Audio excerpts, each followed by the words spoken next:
মুসলমান ভাইরা আমার, যুবক ভাই, বৃদ্ধ বাবা, আল্লাহর একজন পয়গম্বর ছিল হযরত মুসা কালিমুল্লাহ। যে মুসা কালিমুল্লাহ তিনি একদিন তুর পাহাড়ে গেলেন। তুর পাহাড়ে যাওয়ার পরে আল্লাহ তাআলা ওনার কাছে ওহী নাজিল করবেন। এমন সময় মুসা কালিমুল্লাহ তার মাথার ভিতরে ফ্যামিলির রিজিকের বিষয়ে ঢুকে পড়ল। আমার ফ্যামিলির লোকেরা কিভাবে খাইবে, আমার ফ্যামিলির লোকেরা কিভাবে পান করবে। যখন মুসা কালিমুল্লাহর অন্তরের ভিতরে এইটা জাগ্রত হইল যে আমার ফ্যামিলি কি খাবে, তখন আল্লাহ বুঝতে পারলেন মুসা সে রিজিক নিয়ে টেনশন করতেছে, মুসা সে রিজিক নিয়ে পেরেশানগ্রস্ত। তখন আল্লাহ তাআলা মুসা কালিমুল্লাহকে ডাক দিয়ে বলে, ও মুসা, তোমার সামনে একটা বড় পাথর আছে, তুমি তোমার লাঠি দ্বারা ওই পাথরের উপর আঘাত করো। কি করো? ওই পাথরের উপর তুমি আঘাত করো। তখন মুসা কালিমুল্লাহ আল্লাহর হুকুম পাইয়া পাথরের উপর আঘাত করলেন। পাথরের উপর আঘাত করার পর দেখা গেল ওই পাথরের ভিতরে আরো একটা পাথর। তখন আল্লাহ আবার হুকুম করলেন তুমি আবারও আঘাত করো। দ্বিতীয়বার আঘাত করলেন পাথরের উপর। দ্বিতীয়বার আঘাত করার পর দেখা গেল আরো একটা ছোট পাথর বের হয়ে গেল। যখন তৃতীয়বার আঘাত করলেন আল্লাহর হুকুম অনুযায়ী মুসা কালিমুল্লাহ, তখন মুসা কালিমুল্লাহ তৃতীয় পাথরের ভিতরে দেখতে পাইলেন ছোট্ট একটা পোকা, সে তার রিজিক নিয়ে টেনে যাচ্ছে। বলেন আল্লাহু আকবার। ছোট্ট একটা পোকা সেই তৃতীয় পাথরের ভিতরে সে তার রিজিক নিয়ে টেনে যাচ্ছে। তখন মুসা কালিমুল্লাহকে আল্লাহ জানিয়ে দিলেন, ও মুসা, এই যে ছোট্ট একটা পোকা, ছোট্ট একটা পোকা সে কি বলতেছে তুমি জানো নি? তখন মুসা কালিমুল্লাহ বলতেছে, ওগো আল্লাহ, আমি তো জানি না এই পোকা কি বলতেছে, আপনি যদি বলেন আমি জানতে পারবো। তখন মুসা কালিমুল্লাহকে আল্লাহ জানিয়ে দিলেন, ও মুসা, এই ছোট্ট একটা পোকা সে বলতেছে সুবহানাল্লাযী মাইয়ারানি وينزل رزقي ويذكر ربي ولا ينساني। ওই ছোট্ট পোকাটা সে বলতেছে সুবহানাল্লাযী, বরকতময় ওই আল্লাহ, যে আল্লাহ আমাকে দেখতেছেন। বলেন সুবহানাল্লাহ।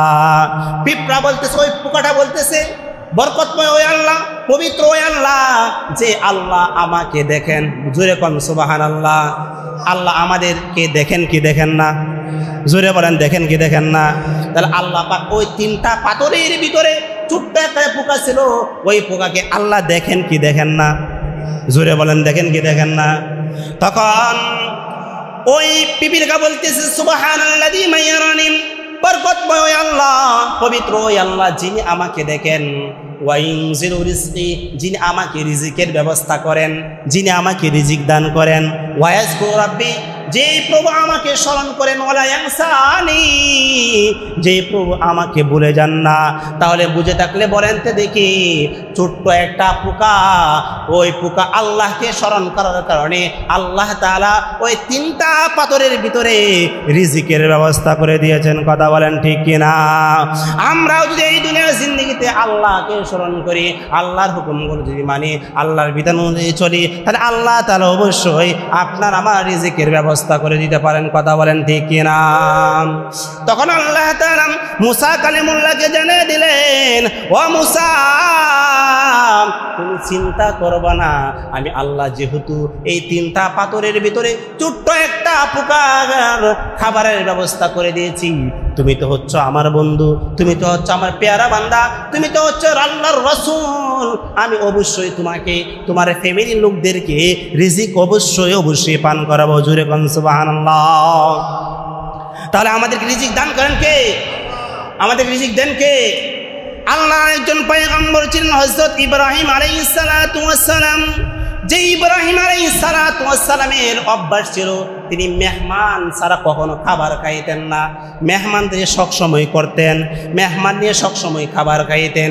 একদিনের ঘটনা, মুসা কালিমুল্লাহ একজনকে দাওয়াত করলেন, দাওয়াত করে খাবার সামনে রাখলেন। মুসা ইব্রাহিম আলাইহিস সালাতু ওয়াস সালাম সেই খাবার খাইতে শুরু করবেন, এমন সময় তিনি বিসমিল্লাহি ওয়া আলা বারাকাতিল্লাহ আল্লাহর নাম নিয়ে খাওয়া শুরু করবেন। এমন সময় ওই ব্যক্তি বলতে লাগলো, ওই মেহমান বলতে লাগলো, ওগো আল্লাহর হাবিব ইব্রাহিম, আপনি যে প্রভুর নাম নিয়ে খাইতেছেন, আপনি যে সত্তার নাম নিয়ে খাচ্ছেন, আমি তো ওই রবের ইবাদত করি না, আমি তো ওই আল্লাহর দাসত্ব করি না, আমি তো মূর্তি পূজা করি, আমি তো লাত মাতের পূজা করি। যখন এই কথা বললাম, ইব্রাহিম আলাইহিস সালাম রেগে গেলেন, বলতে লাগলেন, তুমি যেহেতু আল্লাহর নাম নিবা না, আল্লাহকে ডাকবা না, সুতরাং আমি তোমাকে খাওয়াবো না। যখন ইব্রাহিম আলাইহিস সালাম ওই মুশরিক ব্যক্তিকে এই কথা বললো যে তুমি যেহেতু আল্লাহর নাম নিবা না, আল্লাহকে ডাকবা না, সুতরাং আমি তোমাকে খাওয়াবো না, তখন ইব্রাহিম আলাইহিস সালাম ওই মুশরিক বান্দাকে হাতে ধরে সেই খাবার থেকে উঠিয়ে দিল। যখন খাবার থেকে উঠিয়ে দিলাম, তখন ওই মুশরিক বান্দা সে চলে গেল। যখন চলে যাওয়ার পর আল্লাহ তাআলা ওই দিক দিয়া ইব্রাহিম আলাইহিস সালামের কাছে ওহী নাযিল করলেন। কি নাযিল করলেন? আরো দূরে বলেন, কি নাযিল করলেন? ইব্রাহিম আলাইহিস সালামের কাছে আল্লাহ তাআলা ওহী নাযিল করে জানিয়ে দিলেন, ও ইব্রাহিম, তুমি আমার এই বান্দাটাকে আমাকে একটাবার নাম না নেওয়ার কারণে তুমি খাবার থেকে উঠিয়ে দিয়েছো, অথচ আমি আল্লাহ এমন আল্লাহ, আমি আল্লাহ তাআলা তার 70 বছরের এই হায়াতের জিন্দেগিতে সে আমাকে একটাবারও নাম না ডাকার কারণে একটাবারও আমাকে ডাকে না, কিন্তু আমি আল্লাহ তাআলা তাকে রিজিক খাওয়াইছি, তুমি এটা কিভাবে এরকম কাজ করলা?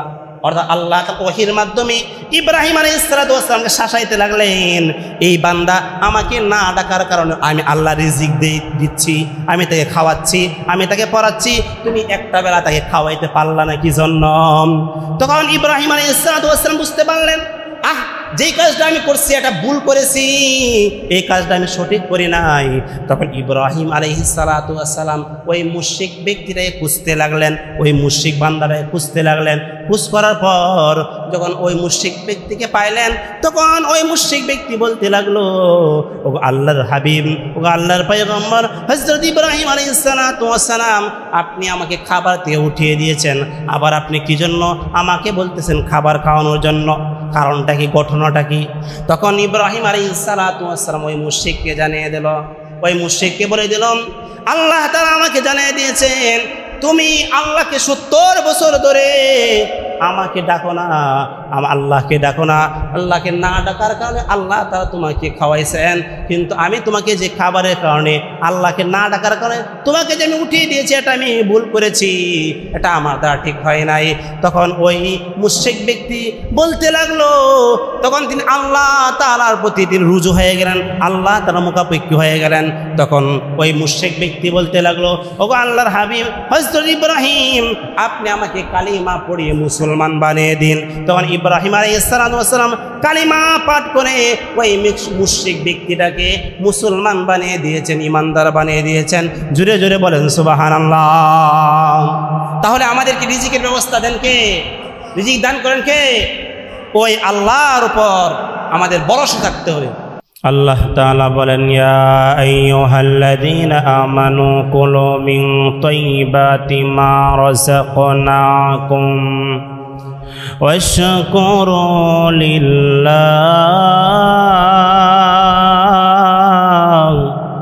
ইন কুনতুম ইয়্যাহু তা'বুদুন। আল্লাহ তাআলা বলেন, ইয়া আইয়ুহাল্লাযীনা আমানু, হে পৃথিবীর ঈমানদারেরা, কুলু মিন তাইয়্যিবাতি মা রাযাকনাকুম, আমি আল্লাহ তাআলা তোমাদেরকে যেই হালাল রিজিক দিয়েছি, আমি তোমাদেরকে যেই পবিত্র রিজিক দিয়েছি, তোমরা তা থেকে ভক্ষণ করো। তোমরা হালাল রিজিক খাও, হারাম থেকে বেঁচে থাকো। কারণ আমরা যারা মুসলমান আছি, আমরা হারাম খাবো না, হালাল রিজিক খাবো। কথা বলেন ঠিক কিনা? কারণ হারামের ভিতরে আরাম নাই, হালালের ভিতরে আরাম আছে। হারাম টাকার ভিতরে কোনো শান্তি নাই।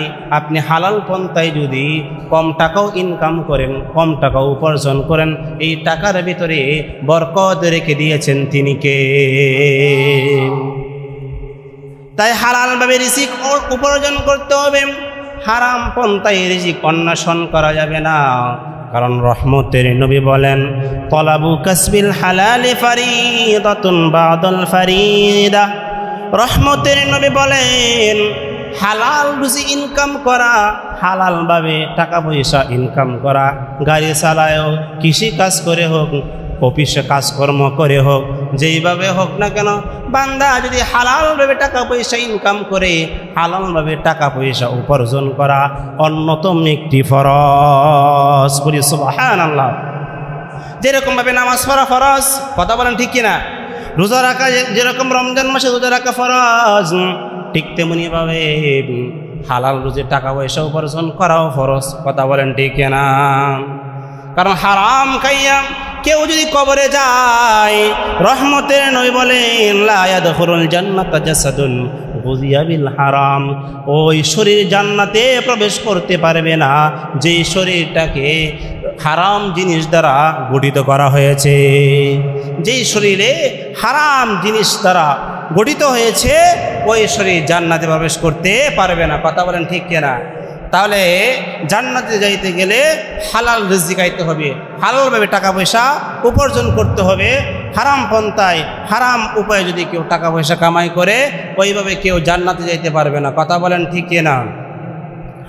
তাই তো হালাল টাকার ভিতরে অনেক বরকত রয়েছে, হালাল রুজির ভিতরে অনেক বরকত রয়েছে। চার মাযহাবের একজন ইমাম শাফি রাহমাতুল্লাহি আলাইহি, তিনার একজন ছাত্র ছিল ইমাম আহমদ ইবনে হাম্বল। নাম কি ভাই? ইমাম আহমদ ইবনে হাম্বল। সেই ইমাম আহমদ ইবনে হাম্বলকে ইমাম শাফি রাহমাতুল্লাহি আলাইহি একবার দাওয়াত করলেন, চিঠির মাধ্যমে দাওয়াত দিলেন, ওগো আমার আদরের ছাত্র, তুমি আমার কাছে দাওয়াত গ্রহণ করো, তুমি আমার বাড়িতে আসো। যখন চিঠি পাইলাম, ওনার ছাত্র ইমাম আহমদ ইবনে হাম্বল চিঠি পাওয়ার সঙ্গে সঙ্গে ছাত্র চিঠির জবাব দিয়ে দিল, ওগো আমার উস্তাদজি, আমি অমুক তারিখে অমুক দিনে আমি আপনার দরবারে আসব, আপনার কাছে সাক্ষাতে আসব। তখন চিঠি যখন উস্তাদের কাছে পৌঁছলাম, উস্তাদ যখন চিঠি পাইলেন, উস্তাদ পাইয়া তখন ওই নির্দিষ্ট দিনে তাকে অভ্যর্থনা জানানোর জন্যে, তাকে রিসিভ করার জন্যে, তাকে মারহাবা দেওয়ার জন্যে তখন উস্তাদ ইমাম শাফি রাহমাতুল্লাহি আলাইহি রওনা হয়ে গেলেন।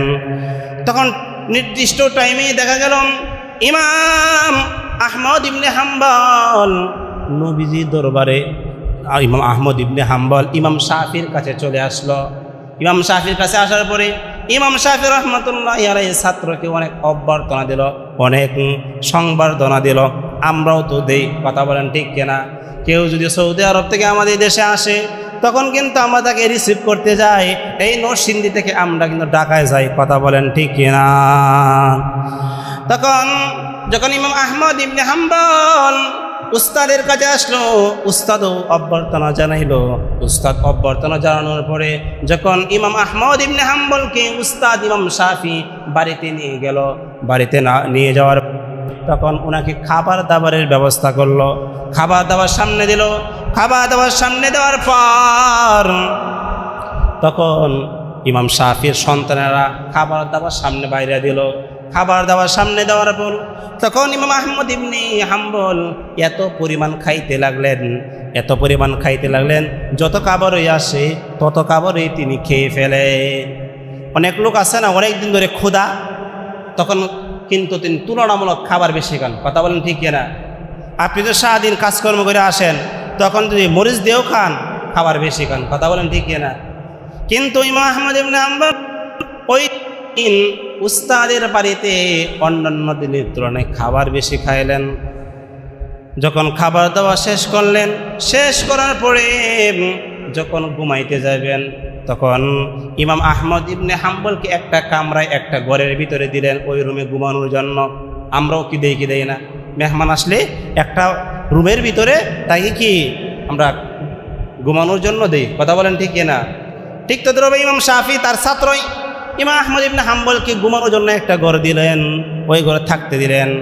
আর ওই দিক দিয়ে তার সন্তানেরা, তার ছেলেরা বদনা ভরে খাবার তার সামনে রেখে দিল, বদনা ভরে পানি রেখে দিল। যখন পানি রাখছে এই জন্যই রাখছে কারণ উস্তাদের ছাত্র সে রাত্রিবেলা যখন তার প্রয়োজন হবে ওযু ইস্তেঞ্জা করার, তখন সেই বদনাবর্তী পানি দিয়ে সে ওযু ইস্তেঞ্জা সারবে, সে ওযু করবে, নফল নামাজ পড়বে, তাহাজ্জুদের নামাজ পড়বে। যখন ইমাম আহমদ ইবনে হাম্বল ঘরের ভিতরে শুয়ে পড়লেন, ঘরের ভিতরে ঘুমিয়ে গেলেন, দেখা গেল ওই ঘরের সামনে যে বদনাবর্তী পানি ছিল ওই পানি যেরকম ছিল ওই রকম রয়ে গেছে, পানি আর ফুরাই নাই। তখন পরের দিন সন্তানেরা তারা বাবার কাছে গিয়ে নালিশ করলো, ওগো বাবা আপনি কেমন শাগরিদ নিয়ে আসছেন, যে শাগরিদ সবচাইতে বেশি খাবার খাইছে, এমন খাবার কেউ খায় না, স্বাভাবিকভাবে এমন খাবার কেউ খায় না।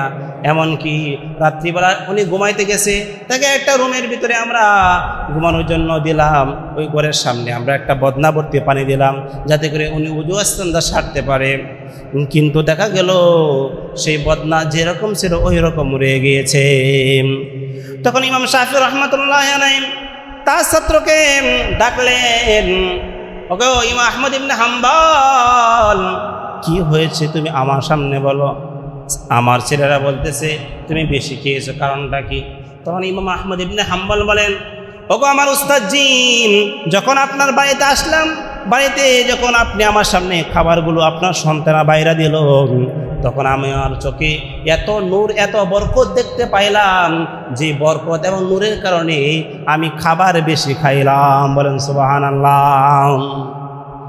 ইমাম আহমদ ইবনে হাম্বল তিনি খাবারের ভিতরে বরকত নূর দেখতে পাইছিলেন, যার জন্য তিনি অন্যান্য দিনের তুলনায় খাবার বেশি খাইছেন। ওনার কথা হলো প্রয়োজন আমি সামনে 7 দিন না খাইয়া থাকবো, কিন্তু আজকে যে খাবারের ভিতরে নূর, আজকে খাবারের ভিতরে যে বরকত, এই খাবার কোনো মিস করা যায় না। কথা কোন ঠিক কিনা? এই জন্য তিনি বেশি খাবার খাইছেন। রাত্রিবেলায় কি জন্য পানি শেষ হয় নাই, বদনার পানি কি জন্য শেষ হয় নাই? এর কারণ হলো, তখন ইমাম আহমদ ইবনে হাম্বল বলেন, ওগো আমার উস্তাদজি, আপনার ঘরে খাবারের পরে আমার কিন্তু ওযু ইস্তেঞ্জার প্রয়োজন হয় নাই। ওযু ইস্তেঞ্জার প্রয়োজন না হওয়ার কারণে আমার বদনার পানি শেষ করার আমার প্রয়োজন হয় নাই। এখন আপনাদের কাছে জিজ্ঞাসা করতে চাই, আপনারা যদি রাত্রিবেলায় ওযু ইস্তেঞ্জা পায়খানা প্রস্তাবে যদি ব্যাগ না ধরে, আপনি কি উঠবেন কিনা? উঠবেন না। ঠিক তদ্রুপভাবে ওই ইমাম আহমদ ইবনে হাম্বল তার প্রয়োজন হলো না, তখন তিনি সারাত্রি তিনি নফল নামাজ পড়েছেন। বলি সুবহানাল্লাহ। ওই রাত্রিতে তিনি এমন নফল নামাজ পড়েছেন, অন্যান্য দিনের তুলনায় এই রাত্রিতে তিনি বেশি নফল নামাজ পড়েছিলেন। সাথে সাথে অত্র রাত্রিতে ইমাম আহমদ ইবনে হাম্বল তিনি একটা আয়াত থেকে 100টি মাসআলা বের করেছেন। বলি সুবহানাল্লাহ। তখন যখন এই কথা ইমাম আহমদ ইবনে হাম্বল উস্তাদকে বলল, তখন উস্তাদ বুঝতে পারল যে আমার এই শাগরিদের কোনো সমস্যা নাই, আমার এই শাগরিদ আমার খাবারের বরকতে পেয়ে উনি কি আল্লাহ তাআলা ওনার ইবাদত বন্দি করতে মাসআলা বের করতে আল্লাহ তাআলা সহজ করে দিয়েছেন। বলি সুবহানাল্লাহ। তাহলে হালাল খাবারের বরকত আছে না নাই? কথা বলেন যে আছে না নাই? তাহলে আমরা হালাল খাবো না হারাম খাবো? হালাল রিজিক খাবো, হারাম থেকে আমরা বেঁচে থাকবো। আমি আপনাদেরকে জিজ্ঞেস করতে চাই, আমাদেরকে খাওয়ান কে? আমাদেরকে রিজিক দেন কে? আল্লাহ। আমাদেরকে জীবন দিয়েছেন কে? আল্লাহ। আমাদেরকে আবার মৃত্যু দিবেন কে? আল্লাহ। যে আল্লাহ আমাদেরকে সৃষ্টি করেছেন, ওই আল্লাহ আমাদের রিজিকের দায়িত্ব নিয়েছেন। কথা বলেন ঠিক কিনা? আমাদেরকে রিজিক দেন কে?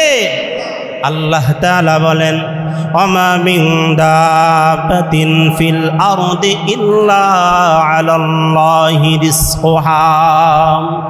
আল্লাহ তাআলা বলেন, পৃথিবীর বুকে এমন কোনো প্রাণী নাই যেই প্রাণীর রিজিকের দায়িত্ব আমি আল্লাহ নেই নাই। আমি পিপিলিকার রিজিকের দায়িত্ব নিয়েছি, আমি একটা কুকুরের একটা বিড়ালের রিজিকের দায়িত্ব নিয়েছি। এক কথায় যত প্রাণী আছে সমস্ত প্রাণীর রিজিকের দায়িত্ব আমি আল্লাহ নিয়েছি। বলি সুবহানাল্লাহ। তাহলে আমাদেরকে রিজিক খাওয়ান কে? আল্লাহর পয়গম্বর হাদিসের ভিতরে বলেন, লাউ আন্নাকুম তাতাওয়াক্কালুনা আলাল্লাহি হাক্কা তাওয়াক্কুলিহি। আল্লাহর পয়গম্বর বলেন, আমার উম্মতেরা যদি আল্লাহর উপর যথাযথভাবে তাওয়াক্কুল করে, আল্লাহর উপর ভরসা করে, কার উপর ভরসা করে? আল্লাহর উপর যদি ভরসা করে, কামা রাযাকাকুম, যেরকম ভাবে পশু পাখিগুলো যেরকম আল্লাহর উপর ভরসা করে, ওই রকম ভাবে যদি আমার উম্মতরা আল্লাহর বান্দারাও যদি ভরসা করে, তাহলে আল্লাহ পাক তাদেরকেও রিজিক দান করবেন। বলি সুবহানাল্লাহ। আপনাদেরকে জিজ্ঞেস করতে চাই, পাখিগুলো কিন্তু সকালবেলায় কিন্তু বাসা থেকে বের হয় খালি পেট নিয়ে না, ভরা পেট নিয়ে, খালি পেট নিয়ে বের হয়। যেই রকমভাবে পশু পাখিগুলো খালি পেট নিয়ে বের হয়, কারণ তাদের ভিতরে ভরসা আছে আল্লাহ অবশ্যই আমাদেরকে খাওয়াবেন, আল্লাহ অবশ্যই পড়াবেন। কারণ তারা খালি পেট নিয়ে বের হয়। যখন সন্ধ্যা হয়ে যায়, সন্ধ্যা হয়ে গেলে তখন ভরা পেট নিয়ে বাসায় ফিরে আসে। কথা বলেন ঠিক কিনা? যেই রকমভাবে একটা পাখি আল্লাহর উপর ভরসা করার কারণে একটা পাখিকে যেরকম আল্লাহ রিজিক খাওয়ান, আমরা তো হচ্ছে আশরাফুল মাখলুকাত, আমরা তো হচ্ছে সৃষ্টির সেরা জীব, আল্লাহ অবশ্যই আমাদেরকে রিজিক দান করবেন। কথা বলেন ঠিক কিনা? আল্লাহ অবশ্যই আমাদেরকে রিজিক দান করবেন। ইমাম কুরতুবী রাহমাতুল্লাহি আলাইহি তাফসীরে কুরতুবীতে লেখেন, আশআরী গোত্রের দুইজন ব্যক্তি, একজনের নাম হচ্ছে আবু মুসা আশআরী আর একজনের নাম হচ্ছে আবু মালিক আশআরী রাদিয়াল্লাহু তাআলা আনহুম। তারা একদল নিয়ে ইয়ামান থেকে মদিনার উদ্দেশ্যে রওনা হলো।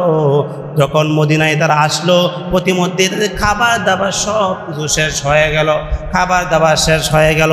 কারণ আমরাও যখন অনেক সময় যখন কথার কথা আমরা যখন কক্সবাজারে যাই, যদি মাঝখানে খাবার দাবার শেষ হয়ে যায়, তখন আমাদের টাকা পয়সা দরকার লাগে কি লাগে না?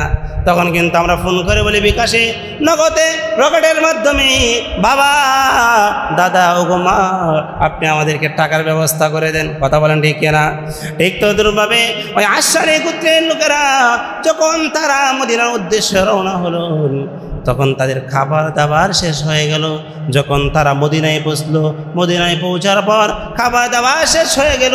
খাবার দাবার শেষ হয়ে যাওয়ার পর তখন তারা পরামর্শ করে এক ব্যক্তিকে আল্লাহর পয়গম্বরের কাছে প্রেরণ করলেন। কার কাছে? নবীজির দরবারে প্রেরণ করলেন। এই জন্যই যাতে করে রহমতের নবী তাদেরকে খাবার দাবারের ব্যবস্থা করে দেন। কারণ নবীজির কাছে গেলে টাকা পয়সা খাবার দাবার ব্যবস্থা করে দিবেন। তখন একজনকে নবীজি দরবারে প্রেরণ করলো। একজন যখন নবীজির কাছে গেল, নবীজির কামরার কাছে যখন গেল, নবীজির ঘরের কাছে যখন গেল, তখন ওই ব্যক্তি শুনতে পাইল আল্লাহর পয়গম্বর কোরআন তেলাওয়াত করতেছেন, ওয়ামা মিন দাব্বাতিন ফিল আরদি ইল্লা আলাল্লাহি রিজকুহা। পৃথিবীর বুকে এমন কোনো প্রাণী নাই যে প্রাণীর রিজিক আল্লাহ তাআলা নেন নাই। তখন ওই সাহাবী, ওই ব্যক্তি বুঝতে পারলেন আল্লাহ তাআলা অবশ্যই তিনি প্রাণীকে খাওয়ান, একটা কুকুরকে খাওয়ান, একটা মশাকে খাওয়ান, একটা পিপিলিকাকে যেরকমভাবে খাওয়ান। আর আমরা তো হচ্ছে আশরাফুল মাখলুকাত, আমরা তো হচ্ছে সৃষ্টির সেরা জীব, আল্লাহ অবশ্যই আমাদেরকে খাওয়াবেন। তিনি আল্লাহর উপর ভরসা করে, আল্লাহর উপর তাওয়াক্কুল করে, নবীর সঙ্গে সাক্ষাৎ করে নাই, নবীর সঙ্গে দেখা করে নাই, শুধুমাত্র কোরআনের আয়াতটা জানার সঙ্গে সঙ্গে ওই ব্যক্তি তার দলের কাছে গিয়ে, ওই ব্যক্তি দলের কাছে চলে গেল। যখন দলের কাছে গেল, দলের কাছে গিয়ে বলল, তোমাদের জন্য সুসংবাদ রয়েছে, তোমাদের জন্য শুভ সংবাদ রয়েছে, ওছেরে আল্লাহ তাআলা তোমাদের জন্য রিজিকের ব্যবস্থা করে দিবেন। তখন আশআরী গোত্রের লোকেরা বুঝতে পারলো আল্লাহর পয়গম্বর ওছেরে আমাদের জন্য খাবার দাবার প্রেরণ করবেন, ওছেরে আল্লাহর পয়গম্বর আমাদের জন্য রুটি, খেজুর ইত্যাদি প্রেরণ করবেন। তখন দেখা গেল অল্প কিছুক্ষণ পরে দুইজন ব্যক্তি আসলো। একজনে রুটি বোঝাই করে নিয়ে আসলো, আর একজনে গোশত বোঝাই করে নিয়ে আসলো। রুটি গোশত নিয়ে এসে আশআরী গোত্রের সামনে পেশ করলো।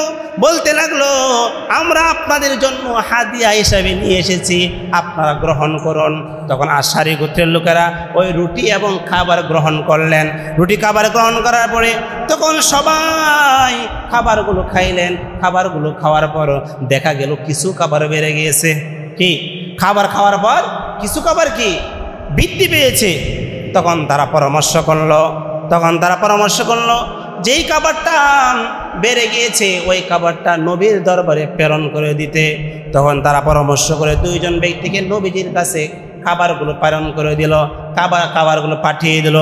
খাবারগুলো পাঠিয়ে দেওয়ার পরে তখন আল্লাহর নবী বলতেছেন যে এই খবর তো আমি প্রেরণ করি নাই, এই খবর তো আমি প্রেরণ করি নাই। তখন আল্লাহর পয়গম্বর বলতেছেন ঘটনাটা কি তোমরা আমাকে বলো, এই রুটির গোশত কোথায় থেকে এসেছে? তখন ওই দুইজন ব্যক্তি বলতে লাগলো, ওগো আল্লাহর হাবিব, আমরা ইয়ামান থেকে সফর করে মদিনায় আসছিলাম, রাস্তার ভিতরে খাবার শেষ হয়ে গিয়েছে। তখন একজন ব্যক্তিকে আপনার দরবারে প্রেরণ করেছি, আপনার কাছে প্রেরণ করেছি খাবার নিয়ে যাওয়ার জন্য, কিন্তু সে আমাদেরকে কি এই কথা বলছে, বলছে রে আল্লাহ তাআলা আমাদেরকে রিজিক খাওয়াবেন। তখন আল্লাহর পয়গম্বর বুঝতে পারলেন, যে ওই ব্যক্তি আল্লাহর উপর ভরসা করার কারণে, আল্লাহর উপর তাওয়াক্কুল করার কারণে আল্লাহ তাআলা কুদরতিভাবে রিজিকের ব্যবস্থা করে দিয়েছেন। বলি সুবহানাল্লাহ। তাহলে আমাদেরকে রিজিক খাওয়ান কে? আল্লাহ আমাদেরকে রিজিক খাওয়ান, আল্লাহ আমাদেরকে পড়ান, আল্লাহ আমাদেরকে দেখেন। এই জন্যই আল্লাহ তাআলা বলেছেন, ফাইদা কুদিয়াতিস সালাতু ফান্তাশিরু ফিল আরদ ওয়াবতাগু মিন ফাদলিল্লাহ। আল্লাহ জানায় দেন, বান্দারে যখন তোমরা আমার হুকুমগুলো পালন করো, আমার হুকুমগুলো আদায় করো, আদায় করার পরে নামাজ যখন শেষ হয়ে যায়, তখন তোমরা জমিনের ভিতরে ছড়িয়ে পড়ো, আল্লাহর রিজিক সন্ধান করার জন্য তোমরা বাড়ি থেকে বের হয়ে যাও। তাহলে আমাদেরকে রিজিক দেন কে? এই রিজিক কিন্তু আমরা সবাই বক্ষণ করি, কিন্তু এই রিজিকটা খাইতে হবে হালাল পন্থায়, হারাম পন্থায় খাওয়া যাবে না। হালাল পন্থায় খাওয়া যাবে না, হালাল পদ্ধতিতে খাইতে হবে। তাহলে আল্লাহ তাআলা এই খাবারের ভিতরে আল্লাহ তাআলা আপনাকে আমাকে বরকত দান করবেন। কথা বলেন ঠিক কিনা? মুসলমান ভাইরা আমার, যুবক ভাই, বৃদ্ধ বাবা, আল্লাহর একজন পয়গম্বর ছিল হযরত মূসা কালিমুল্লাহ। যে মূসা কালিমুল্লাহ তিনি একদিন তুর পাহাড়ে গেলেন। তুর পাহাড়ে যাওয়ার পরে আল্লাহ তাআলা ওনার কাছে ওহী নাজিল করবেন। এমন সময় মূসা কালিমুল্লাহ তার মাথার ভিতরে ফ্যামিলির রিজিকের বিষয়ে ঢুকে পড়ল। আমার ফ্যামিলির লোকেরা কিভাবে খাইবে, আমার ফ্যামিলির লোকেরা কিভাবে পান করবে। যখন মূসা কালিমুল্লাহর অন্তরের ভিতরে এইটা জাগ্রত হইল যে আমার ফ্যামিলি কি খাবে, তখন আল্লাহ বুঝতে পারলেন মূসা সে রিজিক নিয়ে টেনশন করতেছে, মূসা সে রিজিক নিয়ে পেরেশানগ্রস্ত। তখন আল্লাহ তাআলা মূসা কালিমুল্লাহকে ডাক দিয়ে বলে, ও মূসা, তোমার সামনে একটা বড় পাথর আছে, তুমি তোমার লাঠি দ্বারা ওই পাথরের উপর আঘাত করো। কি করো? ওই পাথরের উপর তুমি আঘাত করো। তখন মূসা কালিমুল্লাহ আল্লাহর হুকুম পাইয়া পাথরের উপর আঘাত করলেন। পাথরের উপর আঘাত করার পর দেখা গেল ওই পাথরের ভিতরে আরো একটা পাথর। তখন আল্লাহ আবার হুকুম করলেন তুমি আবারও আঘাত করো। দ্বিতীয়বার আঘাত করলেন পাথরের উপর। দ্বিতীয়বার আঘাত করার পর দেখা গেল আরো একটা ছোট্ট পাথর বের হয়ে গেল। যখন তৃতীয়বার আঘাত করলেন আল্লাহর হুকুম অনুযায়ী মূসা কালিমুল্লাহ, তখন মূসা কালিমুল্লাহ তৃতীয় পাথরের ভিতরে দেখতে পাইলেন ছোট্ট একটা পোকা, সে তার রিজিক নিয়ে টেনে যাচ্ছে। বলেন আল্লাহু আকবার। ছোট্ট একটা পোকা সেই তৃতীয় পাথরের ভিতরে সে তার রিজিক নিয়ে টেনে যাচ্ছে। তখন মূসা কালিমুল্লাহকে আল্লাহ জানিয়ে দিলেন, ও মূসা, এই যে ছোট্ট একটা পোকা সে কি বলতেছে তুমি জানো নি? তখন মূসা কালিমুল্লাহ বলতেছে, ওগো আল্লাহ, আমি তো জানি না এই পোকা কি বলতেছে, আপনি যদি বলেন আমি জানতে পারবো।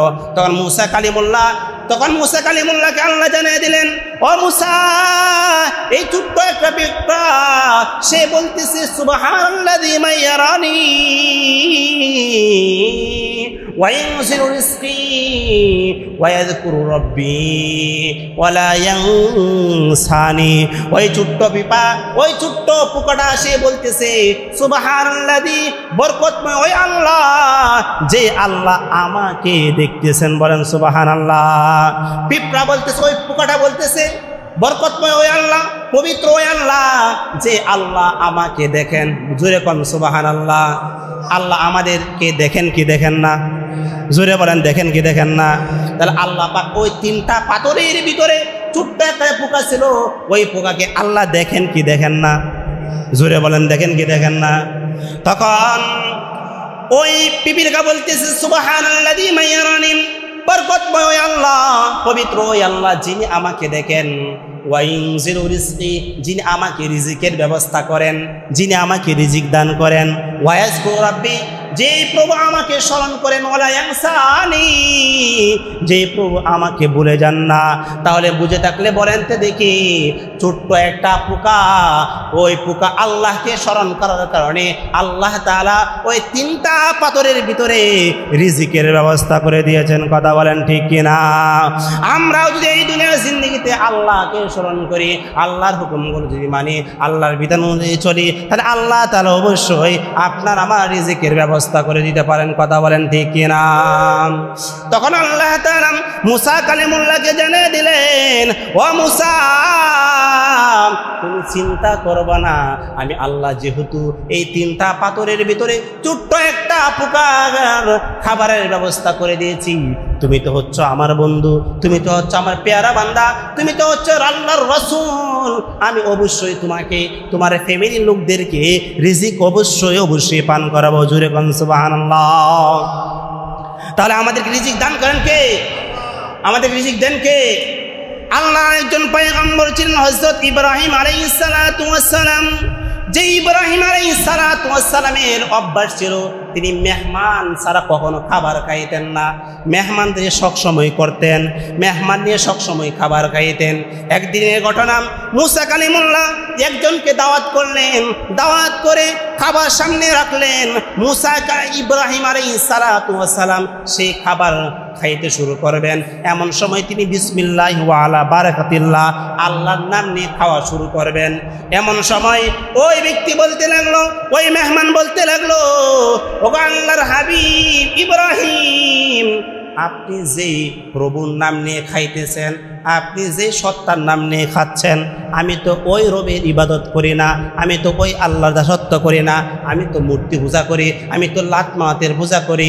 যখন এই কথা বললাম, ইব্রাহিম আলাইহিস সালাম রেগে গেলেন, বলতে লাগলেন, তুমি যেহেতু আল্লাহর নাম নিবা না, আল্লাহকে ডাকবা না, সুতরাং আমি তোমাকে খাওয়াবো না।